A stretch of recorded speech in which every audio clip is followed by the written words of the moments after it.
خان دعوت کړی کابل جانان ہوٹل او کابل جانان چې حافظ بلال صاحب کابل جانان ہوٹل دا پر کوم ځای دی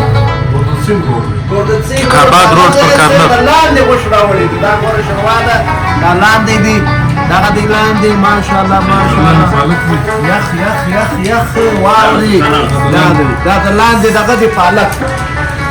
نو دې کور ودا دوی سره سره ناشتي او پرسان باندې سمیا فشل هغه څنګه جمال صاحب ساده پاره دلته الله کې مبارک ما او سليمان سبزي په کوزمر خلک خالي خوش پکې غوښې دي غوښې علیکم بلان دلاندې پالن دلاندې پالن راځي جمال صاحب ته رنځ دې کوم دې درنې دې دلاندې پالن دا غوښه دا غوړاوي دا پوسټ کې دا دلاندې پوسټ دلاندې ورشي دا روشونه کې راو دا دلاندې روشونه دا شوروا ده کلمه شنیخ دونه دا درکو دا شلومبې نه دا کرشم برابر یې شلومبې کرشم برابر یې او دا شلومبې چې ګور دا غفار شلومبې غفار والا ودته دي یک نمبر شلومبې دی او ما چې دی وټامین ډي برابر یې کني څه کار مشانه چې دی له السلام علیکم ورغورن حافظ بلال ناصر حافظ بلال ناصر زموږ سره موجوده ناست دی د کابل جانان د هوټل مالک دی او دومره نن زما په دفتر کې خپله په سر سره د منیر کاکړ په دعوت سره جمال صاحب صحیح خان د اخراجات دا ګرد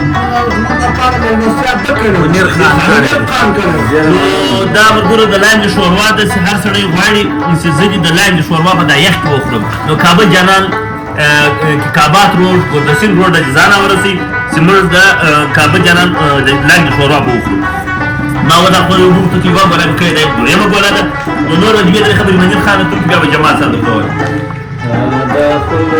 جنب اوسمیع جمال صاحب ته د نور مېلمانه راغلي دي نو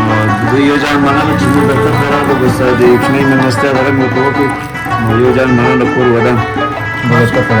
او بس موږ په مېلمستیا نازولي الله دې ونازي بلدا دې اوس نن یخم دې د باندې ډېر بد یخ دی وا دا لا دې شروع سبا واوري بیا تقریبا د یو هفته چې د واورې د باران ډوډۍ د طوفان دی موږ د حافظ بلال کور ودانۍ وایو د دیر ښه هوټل دی د کابل جانان په نامه باندې ګردسین روډ پر کوم ځای دی کابل روډ پر دا کارنر باندې دی او د منیر خانم کور ودانۍ وایو موږ ته دعوت کړی دی موږ روان په سفر باندې یو نو په دا یخ کې د لاندې شوروا ډېر ښه خوند کوي که ملګري په دې سر خلاص کړي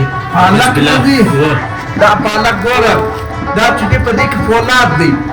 پالک خامخا خوري ورور په ژمي کې پالک کې د ژمي دپاره چې دی پالک چې دی ګرځو د کوچني د ماشوم د لوی د سپینګړي خاص کر زموږ د خویندو نن ډېر ضرورت دي هغه خویندې چې هغه بچیان لري بچیان ساتي بچیان روزي نو هغه لپاره خامخا پالک د خوري په دې کې چې دی فولاد دی فولاد چې کله کمی شي بیا دا ښځې چې دی هغه بیا خاورې خوري نه دی وار خاورې خوري جوړه شام خوري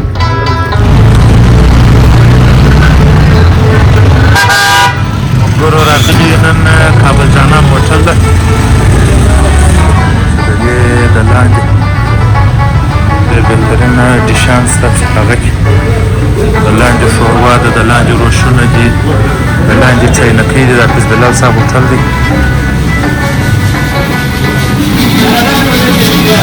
دا شوروا ده دا پلاو دی